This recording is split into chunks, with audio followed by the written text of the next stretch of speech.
What's up and good afternoon netizens? Ako ang inyong lingkod, Police Staff Sergeant Neil Dennis Zuniga, and welcome sa ating programa dito sa Police Community Affairs and Development Group, Taga-Taguyod. Ito ang Police Vlogger in Action.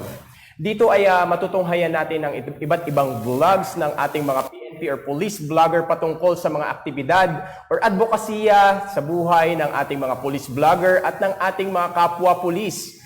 At para sa ating episode ay makakasama natin si Police Senior Master Sergeant Christine Franz C. Ramos mula sa PNP Health Service, Philippine National Police Athlete. Good afternoon, ma'am. At bago tayo magsimula, ma'am, batiin niyo po muna natin, ma'am, yung ating mga viewers at yung ating mga taga-subaybay ng ating episode ngayong hapon, ma'am. Magandang hapon po sa inyo, sa mga nanonood.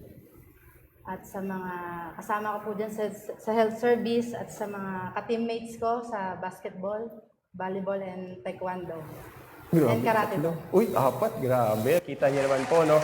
Sa ating pagsisimula pa lang, no, hindi niyo na may kakaila na ang kasama po natin ay PNP National Athlete at with different events ng ating Philippine National Police, no.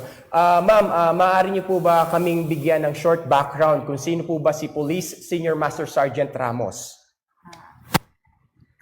Magandang hapon po. Ako nga pala si Police Senior Master Sergeant Christine Franz Ramos from Silang, Cavite.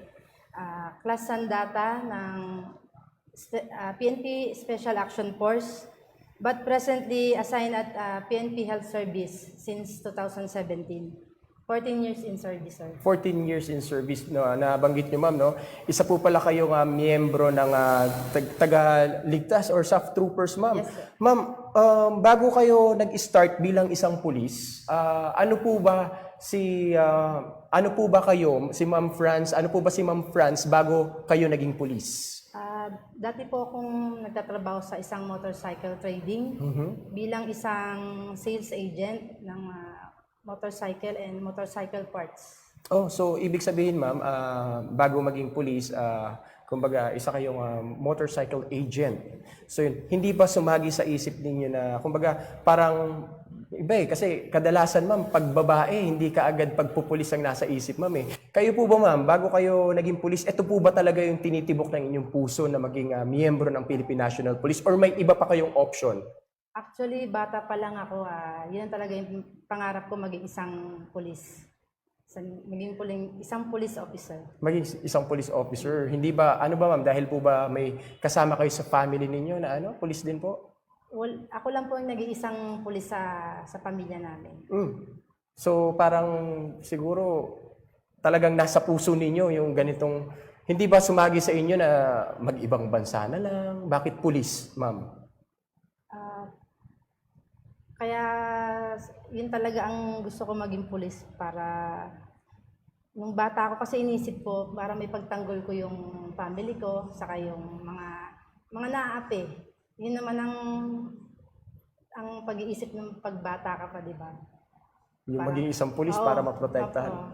Para mapagtanggol mo yung mga nangangailangan. Yes, family at the same time yung community, no?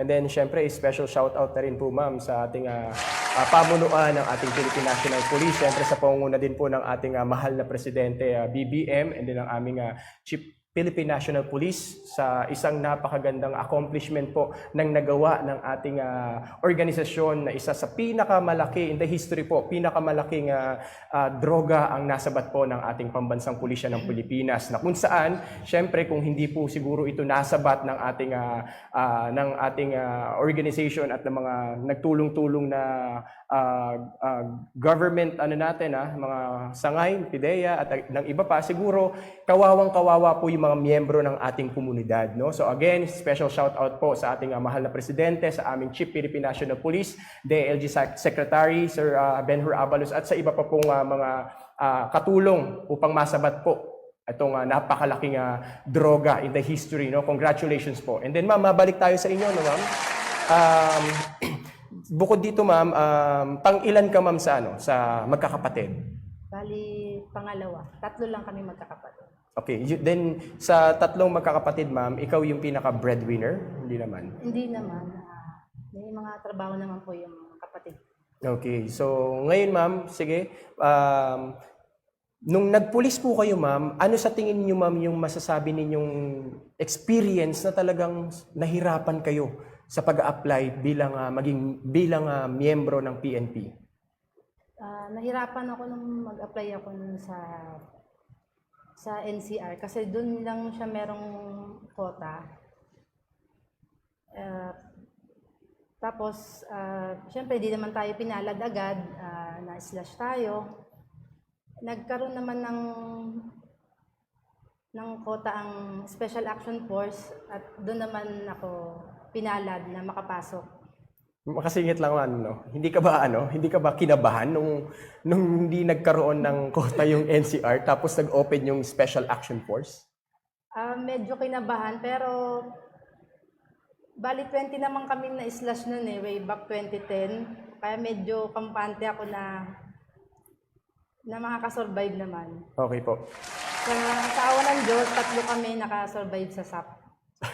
Ma'am, ito yung great na na maasasabi kong napakagandang tanong para sa inyo. Ma'am, anong pakiramdam bilang miyembro ng SAF Troopers? Lalong-lalo na po ma'am, kayo, babae po kayo, at the same time, pasok kayo or isa kayo sa mga miyembro ng elite force ng Philippine National Police. Anong pakiramdam niyo ma'am?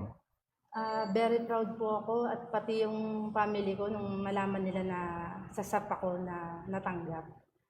Kasi nga, ang alam nila napakahirap talaga ng training dito at saka hindi basta-basta nakakapasok lalo na pag hindi kaya ng katawan at medyo ng isipan din, ma'am. Tama po. So actually po, sa ating mga viewers, no, Luzon, Visayas, Mindanao, actually, na-experience din namin yan, ma'am, yung time namin, NCRPO, nakakalungkot din po sa mga kasama namin. May mga same experience din, ma'am, may mga kasama kaming na-slash at nag-open po yung PNP SAF. Kumbaga parang ando na rin po yung rumors na, syempre, ano ba yan? Sa SAF ako mapupunta, mahirap. Pero alam niyo po, sa mga aspirant natin na pagiging pulis, wag niyo pong isipin yung hirap. Ang isipin po ninyo is yung inyong pangarap na matutupad at the same time yung inyong nag-aalab na damdamin na makapaglingkod sa ating bayan. Okay? So, kahit saan naman pong unit, basta maging pulis tayo at sa kakaya natin yung pinasok nating profesyon. yes. Okay. So, ayan, sa ating mga viewers po, sa mga nanonood po ngayong hapon na ito, yun nga po, no? So, ibabalik na din po natin. Nakikita po natin dito sa aming table, may mga medals po. Ma'am, pakita natin, no? I-flex natin itong mga medals na dala-dala po ninyo, no? So, ito pong medals na to, actually, sa pagiging atleta po ng ating mga kapulisan, hindi lamang sa Philippine National Police, nag-represent din po ang ating mga atleta ng ating bansang Pilipinas. Ma'am, ano-ano po itong mga medal na to, ma'am? Baka po pwede niyo pong i-flex sa ating mga viewers kung saan po natin ito nakuha. Sige, ma'am. Ito po unang-una sa China po 2019 sa women's basketball, second place po kami. Basketball team. Wow. PNP basketball. Shoutout natin dyan, ma'am, mga basketball team natin. Alam ko nanonood po sila ngayon. Shoutout po sa ating basketball team ng women's basketball teams. Sige po. Mga brother, Yeah. kamusta kayo dyan? Practice na tayo para sa 2025 US World Police and Fire Games. Yes, US tayo. US na sa 2025, Yes, ma'am? sir. Sige po. Ma'am, ay yung isa niyo pong hawak, ano po yan? Saan niyo nakuha yan, ma'am? Ito po, Sige po. 2022. Ito naman po 2022 sa Netherlands, sa Rotterdam. Ito pong bronze sa women's volleyball team. Third placer. Tapos ito naman po silver sa Karate Do Committee sa Q-belt po. Silver medalist po. Silver naman siya. Apo. So, ibig sabihin, no, hindi lang iisa ang hindi lang iisa ang pinaka-event ni ma'am. Ma'am, dun sa mga event na binanggit mo po ninyo, ma'am, ano yung pinaka-main event niyo po talaga na masasabi niyong malakas kayo? Sa tingin ko po talaga sa basketball po talaga. Basketball ang pinaka-main sports niyo po talaga? Yes, sa Okay. basketball. So bukod sa basketball, ma'am, ano-ano pa ma'am yung mga sports na meron kayo na alam nyong kaya nyong i-compete? Yun nga, karate do, volleyball, taekwondo, judo. Judo? Pag Ano pa? medyo malakas-lakas pa, pwedeng Marathon? Hindi kayo Okay, sige. Ano pa, ma'am? yung sa dragon boat, kung ma-reorganize ulit yung dragon boat. Okay, so ayan. So ang dami, 5. Actually, ayan. So ma'am, baka po pwede nyo ma'am i-encourage yung mga atleta. Hindi lang yung mga pulis na atleta natin, yung mga sibilyan natin, yung mga kabataan na atleta na gustong maging pulis, ma'am. Sige po, baka po pwede nyo silang i-encourage. Nanonood din po sila ngayon. Yun na, mensahe ko sa mga atletang Pinoy na gustong maging isang pulis, sa mga aspiring athletes, in-encourage ko kayo na mag-try kayong mag-apply at pumasok sa serbisyo. Makakatulong ito sa inyo rin at sa the same time makakatulong kayo sa bayan. Then, may share nyo yung talent and skills nyo para makapagbigay karangalan sa organisasyon, sa PNP. At napakalaking oportunidad para binubuksan nila para sa mga atletang Pinoy kagaya ko. Nagsimula ako sa guest player dito sa PNP. Nagtiyaga, nagsipag mag-apply hanggang maging ganap na police officer. Sarap naman. Ang sarap pakinggan ng naliliman mo. Actually, totoo po yan. Ganun din po sa atin, ma'am, bilang atletang pulis. From cheerleading naman po tayo is ini-encourage din po talaga natin yung ibang mga atleta na nandiyan ngayon sa mga college na mag-apply sa Philippine National Police dahil isa pong napaka-best experience. Hindi lang experience kasi po pag nasa college may duration. 4 years lang po yan, ma'am. Tama po. Then after ng 4 years, tapos na. Magtatrabaho ka na. Dito po pwede nyo pong i-continue yung pagiging varsity po ninyo at the same time naglilingkod po kayo sa ating bayan. Allowance, naku, maraming allowance, may allowance po tayo. At the same time, hindi kayo nag-aaral, ano lang naman, may mga schoolings pero hindi palagi. Pero meron po kayong may salary na po kayo for this moment po. No? Kaya sa mga atleta po na gusto magpulis, PM nyo lamang po kami sa aming mga social media para ma-assist po namin kayo. Lalo-lalo na po yung mga basketball player na babae, mga atleta natin from cheerleading or sa mga dance community natin, pwede po kayo mag-apply. Ma'am, baka nanonood po ma'am yung inyong mga office mate ma'am or baka yung inyong kaibigan po, pwede nyo rin po silang i-shoutout ngayon habang open pa po yung ating marami pong nanonood sa atin ngayon ma'am. Ayun, kunin ko na itong pagkakataon para pasalamatan ko po ang aking mga kasamahan sa PNP Health Service, sa Logistics Division, at sa Command Group ng Health Service na pinamumunuan ni Police Brigadier General Jezebel D. Medina, ma'am. At sa akin din pamilya, sa mga kaibigan ko din po. Na nanonood? Nanonood. Yes, ayan. So again, then shoutout din po pala sa ating mga miyembro and then officers po ng ating PNP Content Creators Group, yung PNP vlogger natin, nanonood din po sila ngayon. At yung ating mga personal dyan from sila Ate Maribel Peralta ng Zora, yan, ng mga Redstone. And then sila Ma'am Aya Darna and then Moto Patrol Vlog, nanonood din po. Magandang hapon po sa ating lahat. Ma'am, ayan po, no? So, bukod po sa mabalik po tayo sa inyong profession bilang isang pulis, ma'am. Ano-ano po ngayon yung mga competitions po na pinaghahandaan ninyo, ma'am? Ngayon po, meron pong invitation ang Japan para sa Karate Do. Itong July 25 to 26 yung games nila sa Tokyo, Japan. Ngayon na po? July po. July. July. 2024. Grabe, sila Sir Jerby. Apo, ayan. Sila Sir. Kamusta po, Sir Jerby? Coach, sir. Ayan. So bukod ma'am dun sa sa Japan, ano pa ma'am yung events na invitational or inyong pinaghahandaan niyo? Meron pa ba bukod po dun sa invitation sa Japan?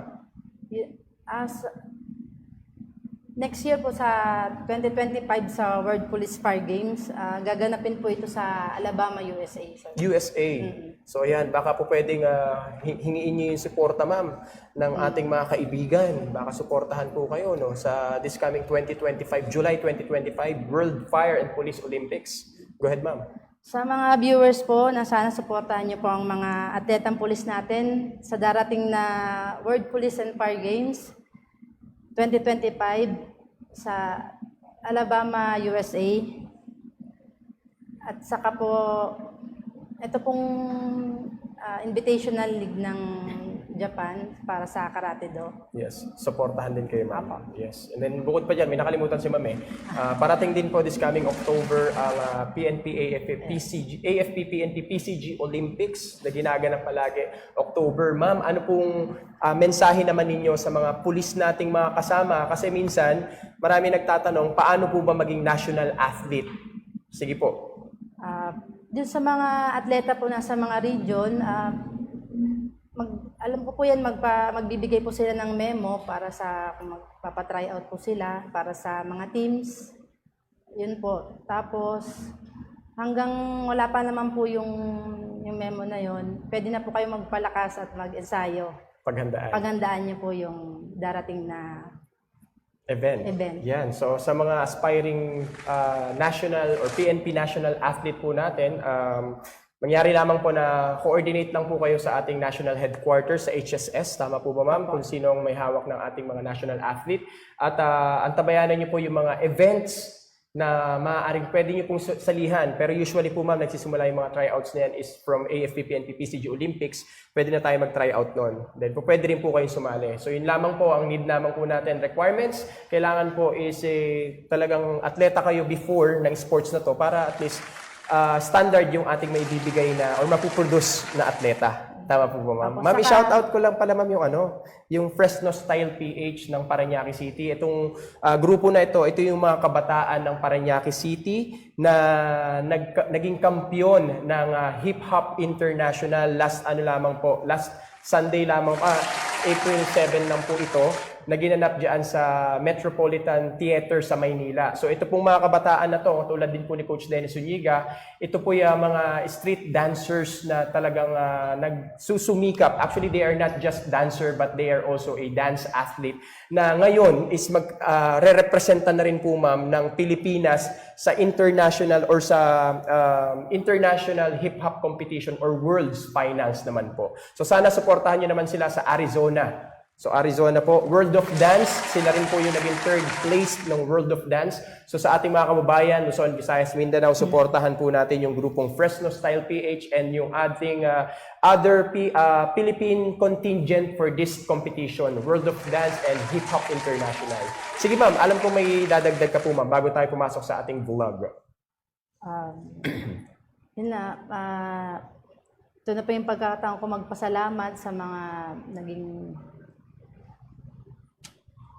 sa mga sumuporta po sa amin nakaraang World Police and Fire Games sa Canada at saka po dun sa mga Filipino community na tumulong din po sa amin doon. Maraming salamat po sa inyo. Kung wala po kayo, medyo mahirapan kaming mamuhay doon sa Canada. Okay, so again, nanonood din po pala ang ating mga personnel ng Police Community Affairs and Development Group. Yan, so syempre sa pumuno din po ng aming napakasipag na Director, Police Brigadier General Arcangel, kasama ang ating command group. And then ang aming hepe ng RPCADU NCR, Police Lieutenant Colonel Alagao, kasama ang aming Deputy Major Bananya, and then yung ating mga kasama. Again, shoutout din po sa Pro 12 Dance Ensemble na nanonood po. Salamat po sa ating sharer.